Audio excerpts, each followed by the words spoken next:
Good evening and welcome to Thursday Night Live.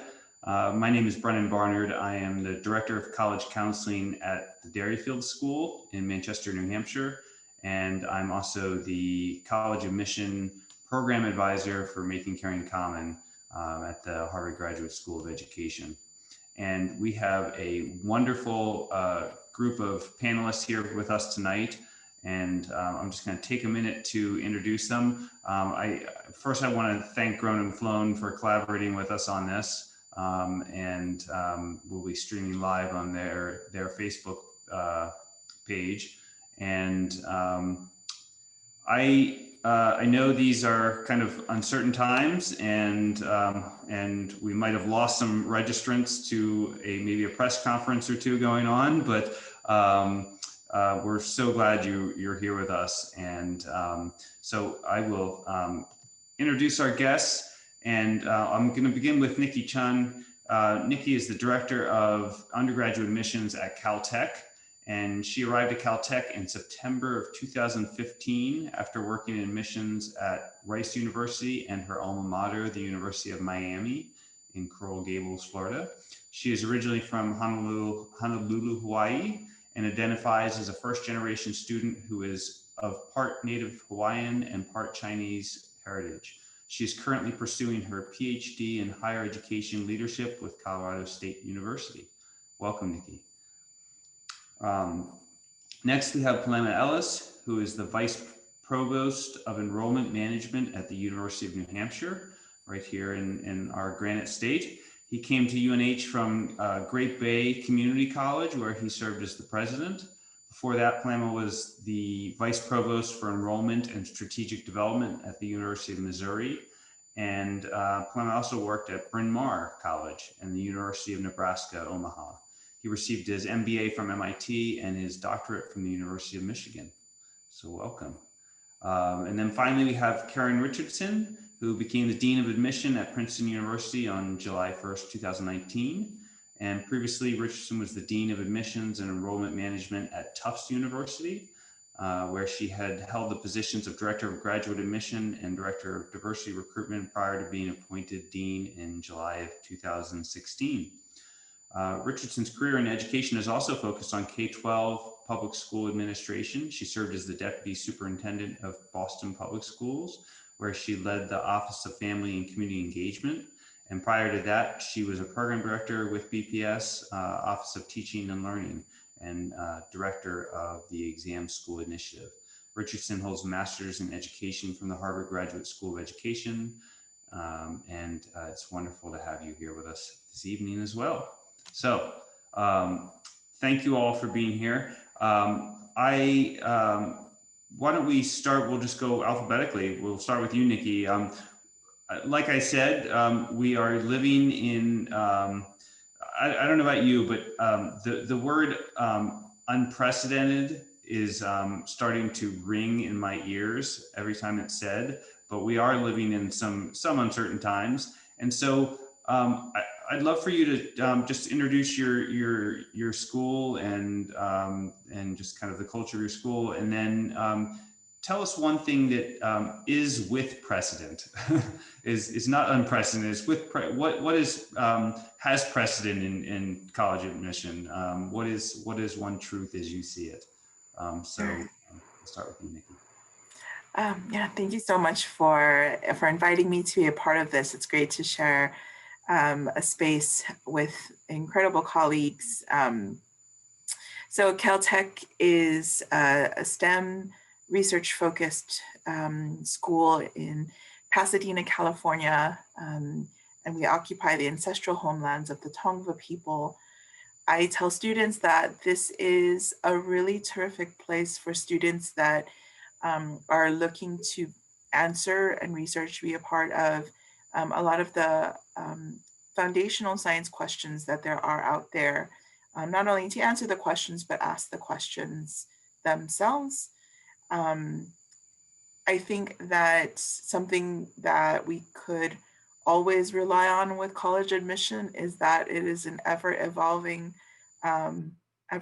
creature, and that the joy that I get from it is watching not only the process evolve, but the students along with it. So thanks again for inviting me. Yeah, thanks. Pelema?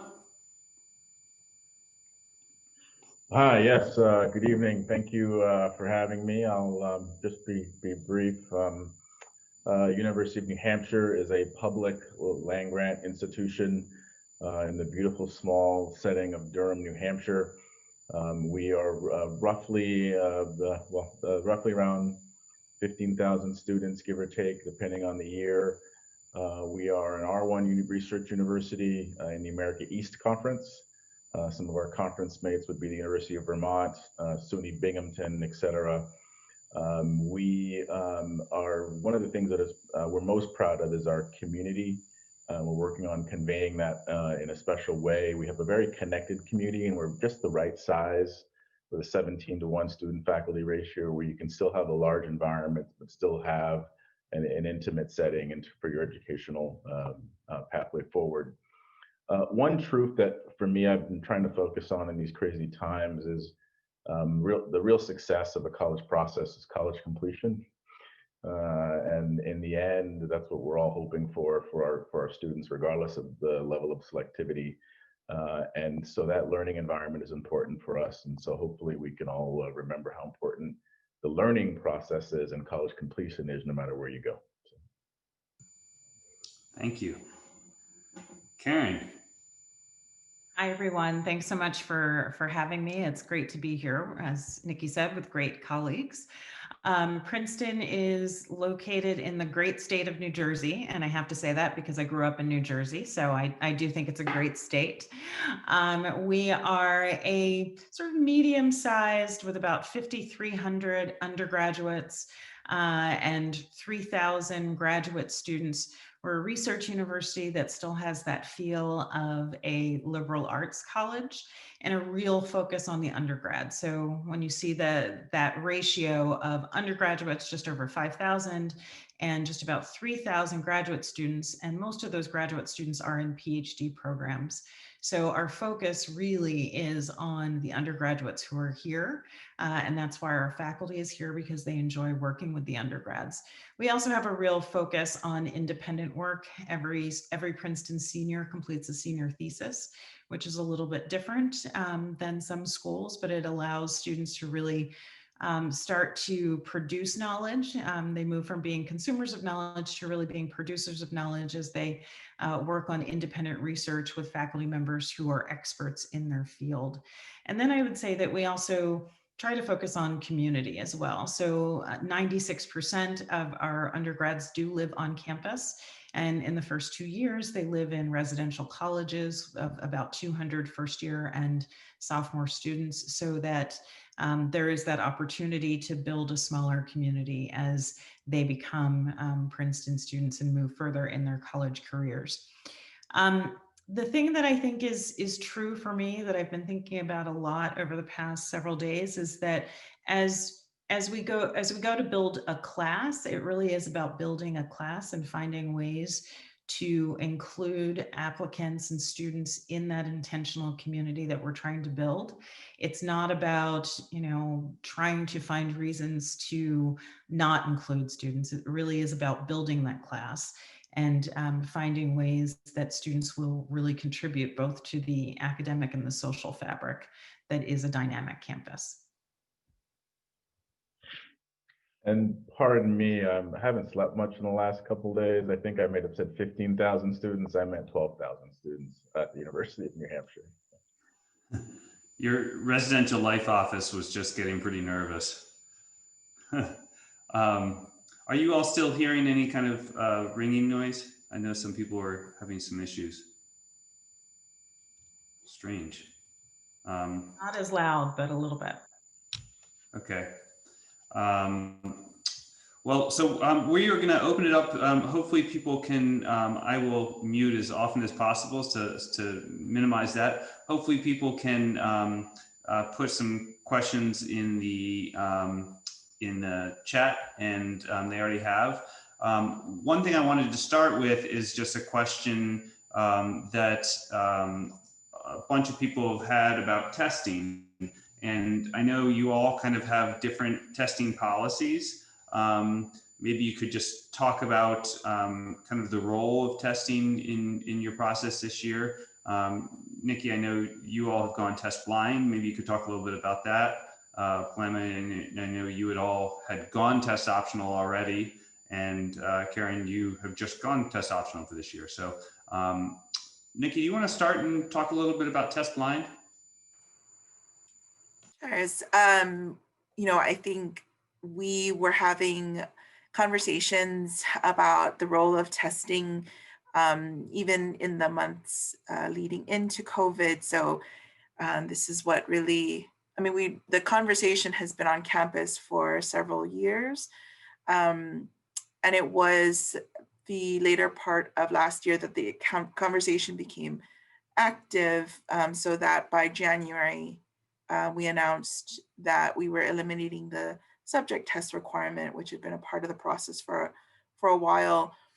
And I think that it opened us up to discussing the overall role of testing, and the onset of COVID, I think, brought the conversation to the forefront, and accelerated the conversation.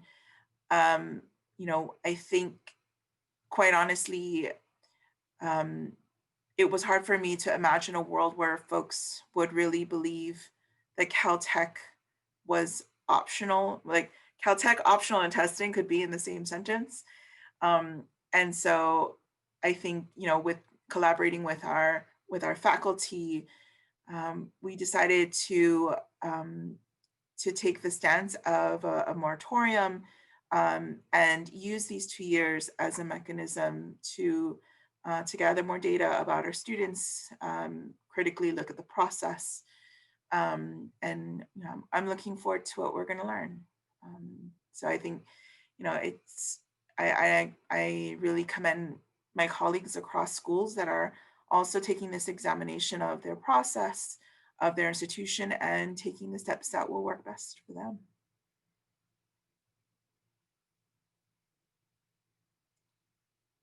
Thanks. Pelema, do you want to talk about kind of the role that maybe testing played last year, having gone test optional? Oh. Absolutely. So I arrived in August of 2019 to University of New Hampshire. In the summer prior to my arrival, faculty-led initiative was initiated around going test optional for the fall 2020 class, which is here and about to hit break here soon. In that, we went up test optional for this previous admission cycle. And it ended up, with COVID, obviously, that should prove to be a decision with a lot of foresight, but it also was the right decision for our campus and our community before that. We ended up with about 26% of our entering class ending up being test optional. We saw a marked improvement in our GPA for our incoming group, and we are excited and looking forward to I'm looking through the retention rates for our students for this coming fall to spring, and then their success rates at the end of the first year. And we are on a 3-year pilot, so it is not a permanent decision for us. It's one that we will evaluate at the end of each cycle and work closely with our faculty colleagues to make a decision about what we will do going forward. But we are test optional for fall 2020 and for another 2 years beyond that, and excited about seeing what those outcomes are going to be like for us.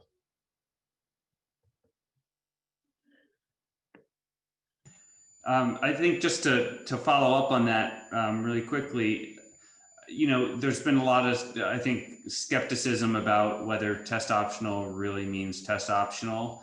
Pelema, anything you can kind of enlighten folks on in terms of the way the reading happened, or review of applications happened last year, to kind of give people comfort in that? Sure, absolutely. For us, in the spirit of test optional, operationally, we were test optional in terms of how we reviewed our files and made admission decisions. In fact, our admit rate went up this year in terms of our outcomes from the previous year. And we feel good about the way we operationalized test optional, taking no shortcuts around the intent around going in that direction in the first place. And so we truly were test optional from an admission review standpoint. We did, I think, miss a little on this year in terms of financial aid and thinking through our merit award approaches as it relates to test optional. But we are about to announce a new process going forward that we think for this coming group will be much more aligned with the admission test optional policy, and our merit awards will be structured in a way that they'll be solely reliant on incoming student GPA from the high school level. And so we're excited about that alignment. But we were truly test optional in the full spirit of going test optional for admission review. Great, thanks. Karen, I would love to just kind of hear what you anticipate for your process. And also, if you could maybe talk a little bit about the role of testing specifically with athletes. I know a lot of people have had questions about how it's playing out in athletics, and there are some, I've heard kind of rumblings of club coaches and folks really pushing younger students to get testing because, you know, what an important role it's going to play in the college recruitment process. So any thoughts on any of that would be wonderful. Sure. So, you know, I would say that we opted to go test optional this year with a number of schools, given the difficulties, honestly, that students were going to have in being able to access the standardized testing. For us, it is still very much this year is test optional. We have not made any decisions or plans to think about after this, because I will say that we do see that testing can be useful and when used in context with other evaluative factors. So this year, though, we recognized that it was going to be very difficult for a lot of students to be able to access testing. We didn't want anyone to put themselves in harm's way or have to travel to be able to make sure that that testing happened. And it's the same for all of our students this year. So students who are, you know, planning to play sports, participate in athletics, we are test optional completely for them this year. So again, we will evaluate at the end of this process what it looks like for moving forward. But it's important to note that we will consider applications complete without testing. Great, thank you. Okay, so hopefully we can kind of put the bulk of the testing piece to rest and focus on some other stuff. The one question that comes up again and again, and I've seen it already here in the chat, is this idea of, you know, will you be taking less students next year because of deferrals? And I think I know the answer, which is no. But if that is not true, would someone speak up, or is maybe a thumbs up if that is true, that you'll be taking a similar, like the deferrals from last year's class are not going to impact the number of spots for this coming year's grade. Is that true? Again, we have a lot of different variables, so we won't really know that. We paused early action this year, for example, so we won't really know until after our January deadline. Okay, in terms of class size and all that kind of stuff. Okay, great. For those of you who do have early decision, early action, there was a question from a parent of a senior about whether or not fall grades that are come out at some trimester schools come out right around Thanksgiving, if those will be factored into your decisions for early action. Nikki, any thoughts on that? Generally, yes, information that becomes available before we release decisions becomes a part of the review. But some applicants, you might not have senior grades when you're reviewing. Is that Correct? Okay. Correct. Okay. Yeah, some we may not. Thank you. All right. Let's get some other questions here. If you folks see questions that come through, please feel free to. Well, Brennan, I have a question, because Yeah. I've been pretty fascinated with the question that was posed earlier about the impact of this year's decisions on next year's class.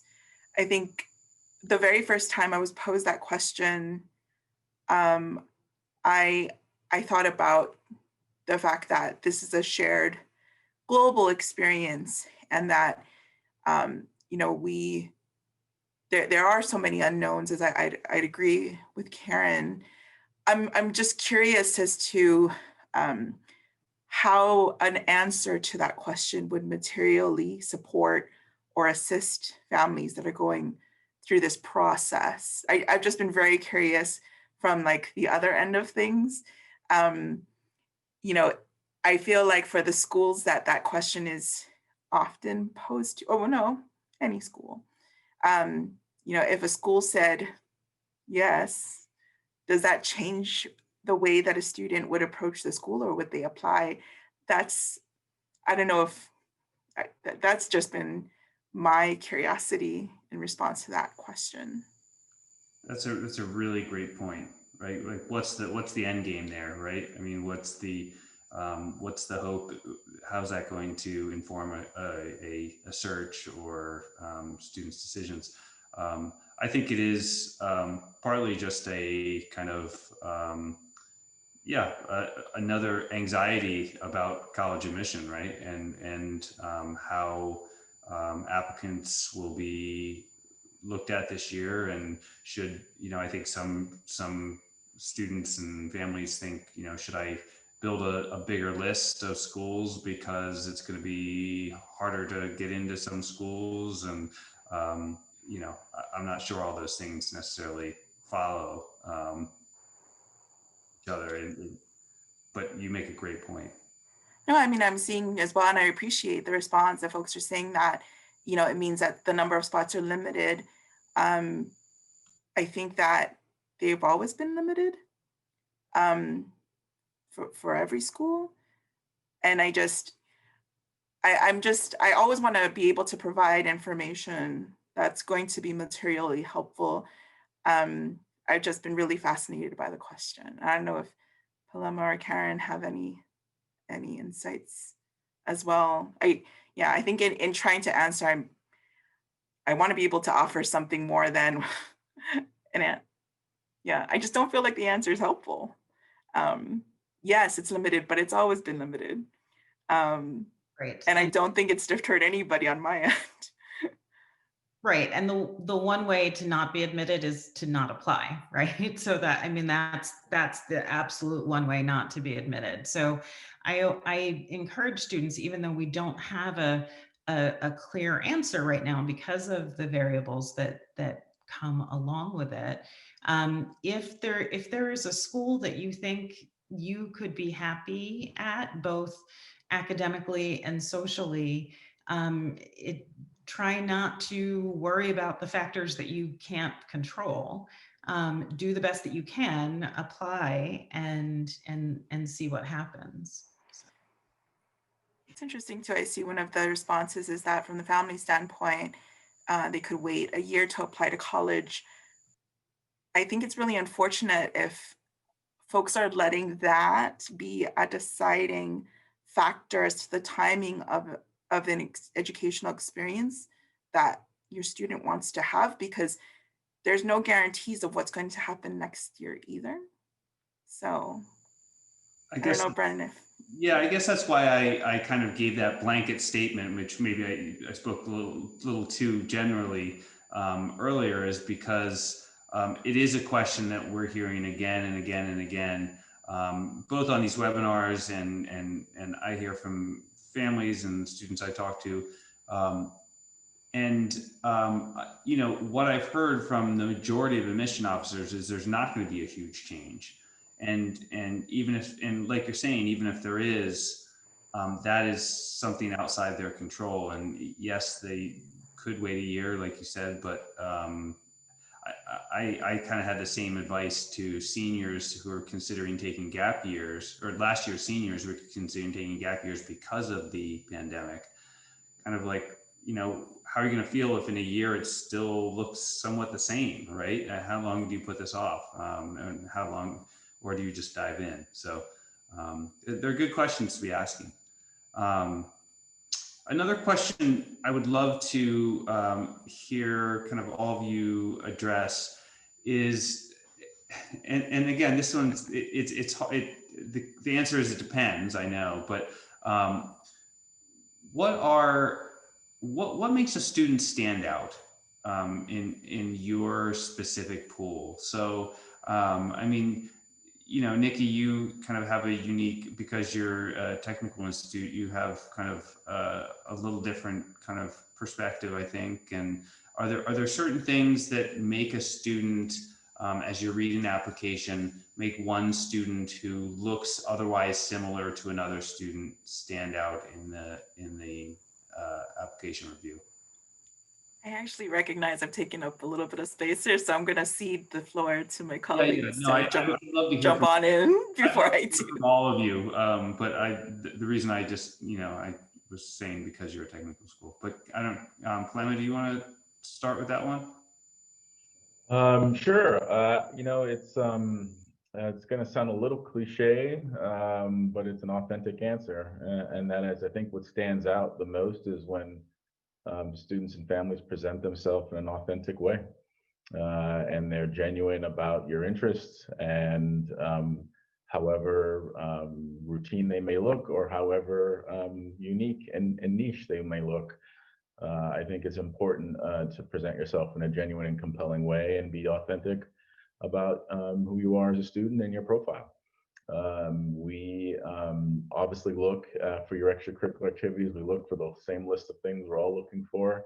And all of that matters, because in the end, what we do want, obviously, is a student body and a profile that embodies both our state and our region, and one that recognizes you for your individual contributions to our class. And so expressing that individuality and being authentic about it, I think, is the most important thing for us.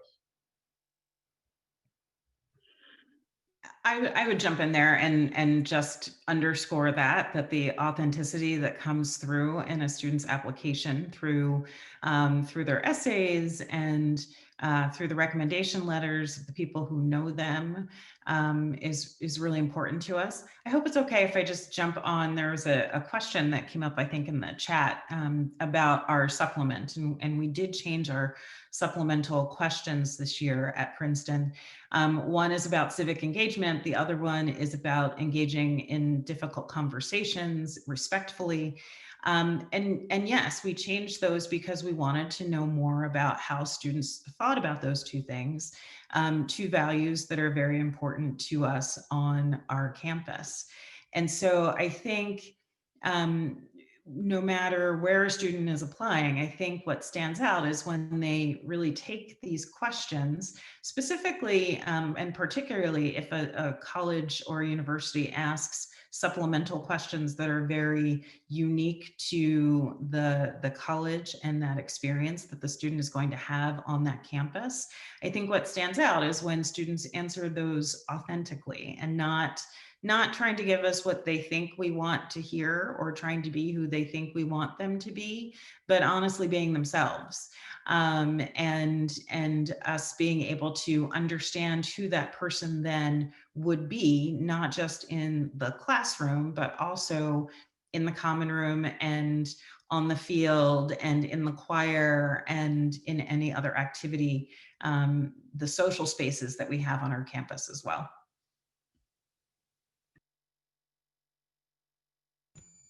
Thanks. Nikki, do you have any thoughts on that piece, or just, you know, as a school that is has kind of a more specific focus, maybe what makes students stand out? I would very much echo what my colleagues have said. What is true for what they've said is true for us as well.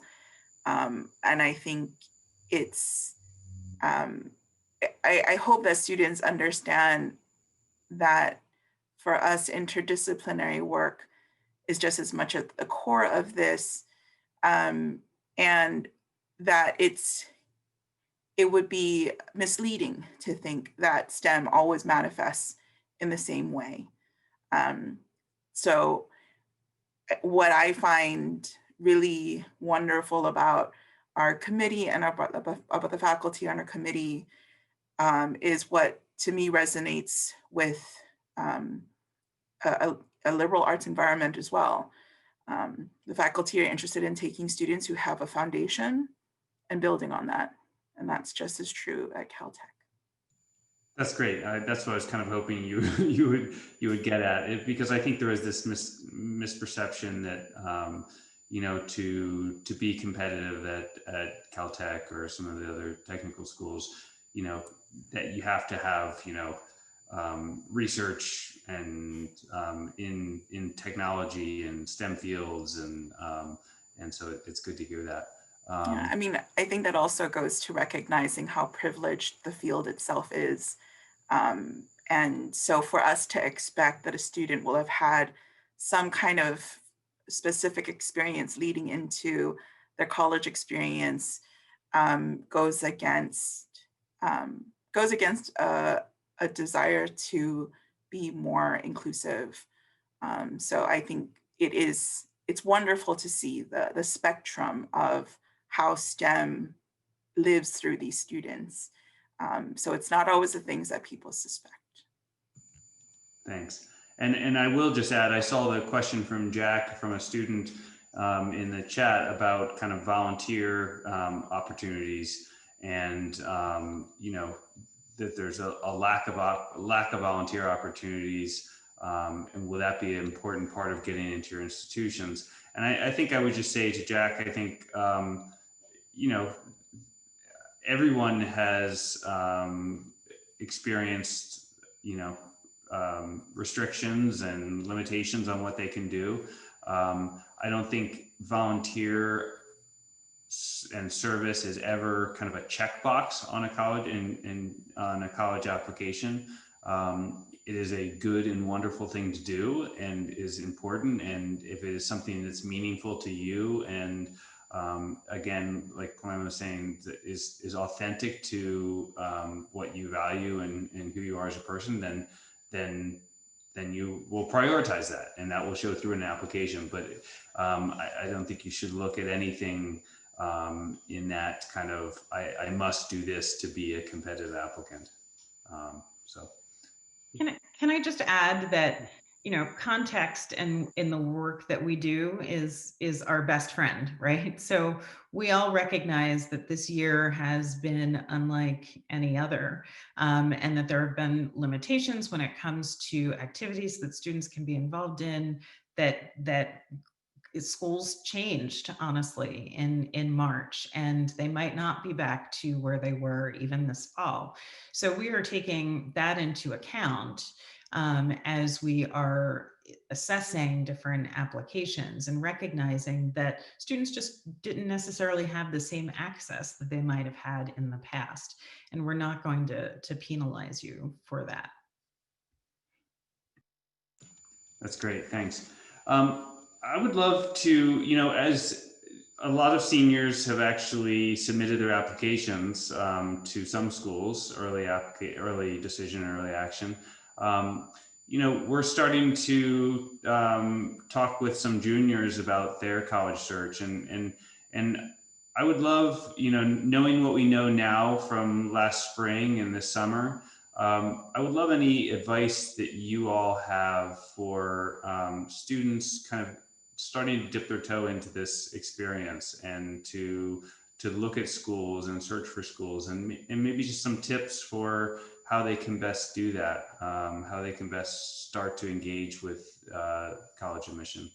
Pelema, do you want to start that one off? Yeah, would you mind? Sorry, I couldn't hear you at the end there. Oh, Might be sorry. my connection.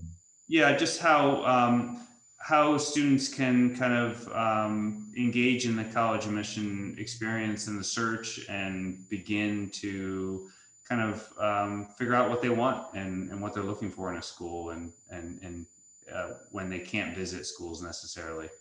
Yeah, great question and a difficult time. And I think, the tried and true methods, while they're going to be a little different this year, the reality is, I think engaging with our staff and alumni and our current students and faculty and et cetera are really the best ways to get to know us a little better.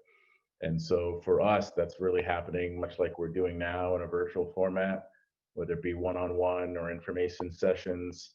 We and really asking those deep questions. But the campus visit process has definitely flipped on us for this particular cycle. And so I think the best way is to reach out. If we're not already reaching out to you, and I hope that we are, then reach out to us directly, and so that we can set up those one-on-one opportunities. What's really great, the one very small sliver of goodness coming out of this pandemic is the degree to which our staff and faculty and current students have stepped up to want to connect with students via any format that they choose to, because since they can't come to campus anymore.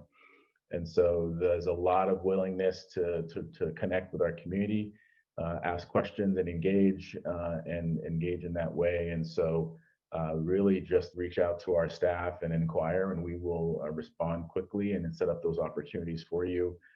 We still are having campus visits, although they're very limited. We're following our state protocols, social distance, mask, et cetera, no more than 10 to a group. And we have steady traffic on them, but they are very, very light. And so we do have the opportunity for folks to still come to campus should they choose to. And that is, many folks have taken us up on that opportunity. But I think in this format, and the best way is to, again, engage with our community virtually, and we are ramping up those opportunities. And then that's a great way to engage at this stage. Thanks. Karen, any thoughts from you on kind of tips for ways to engage and start to experience this? Sure. I mean, I think that as juniors are starting to build their lists, and again, in this time where a lot of schools are not going to be open and we're not moving around a lot, there are websites that different colleges and universities have where you can take a virtual tour. I encourage students to also read student blogs. And not necessarily just the admission officer blogs. If you can find blogs that are written by students who aren't necessarily associated with the admission office, then check out to see what is it that they're writing about. What is it that students do when they're not in the classroom? Because you're going to spend a lot of time outside of the classroom as well. So you want to make sure that you're going to find something that really keeps your interest. So trying to find the different things on the college's websites that will give you more of an idea of what student life is like. Maybe also trying to find student newspapers are still very much active in a lot of colleges and universities, and that can give you some insight to what's happening on a college campus. So just trying to get a feel, again, for how people interact with each other and how they engage with one another. That's a great point. And one of the things kind of similarly we've been saying to students is, go on the Instagram page or the Instagram feed for a student organization that's not the official university feed. If it's the a cappella group, their own Instagram feed, and just see what some of the conversations that are happening are and that kind of thing. Nikki, anything to add? No, nothing in particular. Okay. Thanks.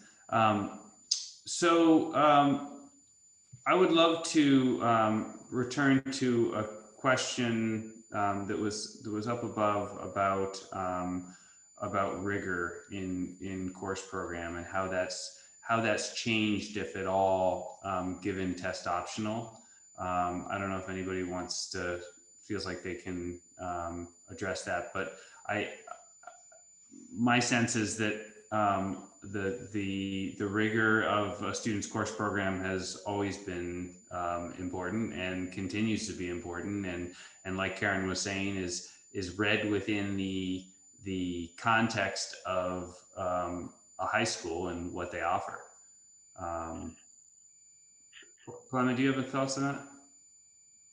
Yeah, I mean, I can only speak to the two environments that I've been in. So both currently at UNH, rigor is just as important as it always has been. We're just focusing more on the rigor and the achievement that's been that can be exemplified through their academic record and not taking into account their one-time test record. When I was at Bryn Mawr, when we went test optional, and it was the exact same approach. And in fact, in that environment, rigor became even more important, sans test optional, as we reviewed files. And so there is, from the other vantage points that I've heard from others who have gone test optional in some very selective environments, in any case, that the rigor doesn't become something that moves in a less rigorous direction post-test optional, but at least for the two environments that I've been in, no change there. Great, thanks. This other question just came through about essay topics, and this is often a question we get. We were talking a little bit about Karen, about your supplements earlier, but as you read students' personal statements and essays, college essays, what kinds of things stand out? I think there's again a lot of kind of trying to anticipate what college admission officers want to hear, and that is not the right approach. But what are some things that kind of make an impact as you read college essays? Nikki, do you want to take that one? Sure. What comes to mind is when the student has really come into their own narrative, about their own story. The more I do this, the more I'm convinced this is not about topics. I actually regret when I hear folks giving advice that they should avoid certain topics, because I immediately think about the pieces and the narratives that have been shared with us that are about that particular topic, but then the way that the student approached the topic was what was compelling. For instance, I would very much regret if anybody started to say, don't write about robotics with Caltech. Yes, I've read quite a bit about robotics and Rubik's Cube. Doesn't mean I don't want to read any more, because every single student comes at it with their own way. It tells us how they see the world. It tells us how some of the same experiences hit students differently. Those lived experiences then interplay with ours, and the story comes to life. So I'm not convinced it's essay topics. I think and I hope that students coming up through this process might find more opportunity than maybe before to self-reflect, to maybe journal, to write. The stories come alive to us, and when I talk about this, I remember the story. I never remember what happened to the student's application, which I hope says something about how much the story itself is what really is what sticks. So I hope that students are embracing their own stories. That's such a great point, and I think it also kind of carries over into some of the concerns about kind of should I write about COVID and how it, how these times have been for me. And again, it's really that personal experience and that story and that narrative, and what has it made you reflect on, and what has it made you realize about maybe what you value or the people in your life, or that kind of thing. Pelema, did you want to? I saw you on mute. I didn't know if you wanted to. I just wanted to completely agree with everything Nikki said. That's all. Okay. Can I add something too? I often talk about trying to make sure and show us rather than tell us through essays. I mean, I think sometimes I read an essay, and when you think about it, 250 words or 500 words, it's actually not that long. I know it feels like it's a really long, essay when you're writing it, but it's actually doesn't give you that much real estate, right? And sometimes I'm reading an essay and I realize that the student who is writing it is spending so much time building up to and telling us this story, but we don't quite get to that next step of what they have learned or what they're taking away from that particular situation. So I always encourage students to try and show us rather than tell us, right? We used to have an essay that asked us to tell us something about that important in your life. And at 17, 18 years old, you're so much more than the paragraph. So don't try and tell us your whole life in that paragraph, but maybe pick a situation, pick a moment in time, and really start to tell us about what you learned. We want to know how you think about things and how things impact you. So, think about that. Thanks. Another question that is kind of related that a number of students have had as they've done applications this fall, and I hear from year to year, but is kind of the use of the additional information section. Any thoughts on kind of ways that you've seen that used that has been really helpful in your understanding of an applicant, or ways that maybe it has been used that isn't helpful that you would prefer students, not necessarily kind of enter things into? Pelema, do you want to start with that one? Anything that Sure. I'm sorry, I'm chuckling inside. We've seen a lot of different things, but I think for me, in terms of what not to include, it's often not perhaps the best use of space to repeat things that are otherwise representative in other parts of your application.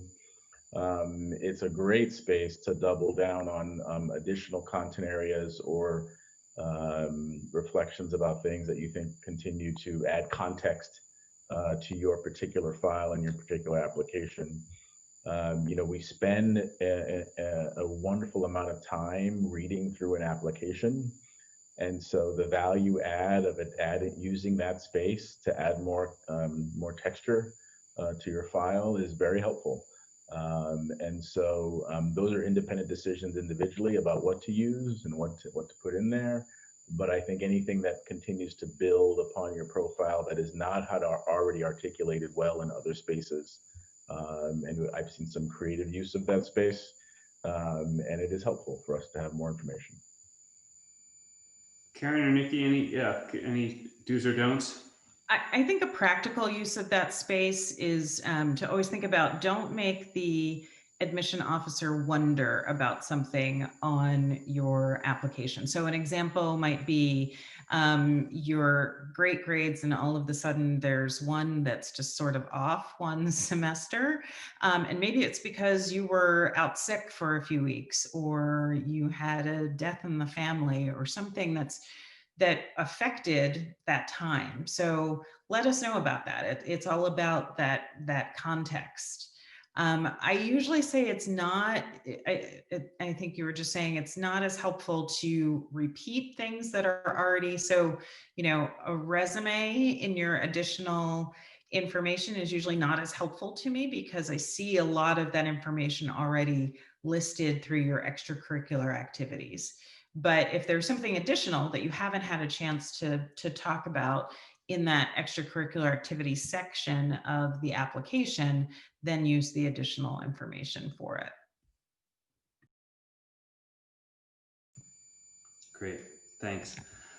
So we are closing in fast on the 8 o'clock hour, and you all have been really generous of your time tonight, especially just given everything going on. And one question I've been asking all the panelists who've joined us this fall and last spring has been kind of, if you could go back and do it over, and knowing what you know now from years in admission, or what would you tell your younger self, or maybe a student that's your own child or something like that going through this now? What advice would you have? How would you do things differently? So maybe we'll do reverse order this time, and Karen, we'll start with you, and then go Pelema, and then Nikki. Sure. I think I would have told my younger self to cast a wider net, and to think broadly geographically. I ended up it was a long time ago when I applied to schools, but I only applied to 4, and I'm from New Jersey, 1 in New Jersey, 2 in Pennsylvania, and 1 in DC. And I think I would have told my younger self to go west and also think about colleges and universities that were further away from home. Thanks. Pelema? My path is far too complex for an easy answer, so I will punt a little and say ask for help and support when needed. If you're not sure what you're doing or why, and I know it sounds like a very general answer, but I didn't get my high school diploma until I was 23. I didn't get my bachelor's degree till 26, and then was able to focus and build a career educationally after that. But I think had I asked for some help and support along the way earlier on, when those things weren't trending in the right direction, things could have been much different. And so if you're not sure, if you need something, definitely get the courage to ask for support and help. That's great. That's a great point. And I think, students, even those with a lot of support, sometimes feel like they are, it's a silly question, or that they should know something they don't, and so reaching out, and also those who don't have a lot of support, finding one involved adult, or one mentor, older sibling, or former classmate, or something like that, to help and support them. So that's a great point. Thanks. Nikki, you want to finish us off here? I would remind my younger self to trust the values I was raised on, trust my gut. In Hawaiian, we refer to it as our na'au. Trust what your ancestors have given to you. I still love the idea that, and especially for those students that are from historically marginalized and historically silenced communities, I still do believe you are your ancestors' wildest dreams. And so, the college landscape out there is waiting for you. So I hope that you trust yourself, and just hold on. Well, what a perfect note to end on, and also this is our last of the fall. We will probably start this up again in the winter or spring as things change and new developments happen. But I love that. I love that idea that you are your ancestors' wildest dreams, and I'm so grateful for all of you and the work you do for students, and for joining us tonight. And good luck this fall as you launch into reading applications. Don't forget to come up for air. And thank you everyone who joined us this evening. And it is being recorded, and I probably should have said that to begin with, but it has been recorded, and we'll send it out to those who registered. So thanks again, and be well and stay well.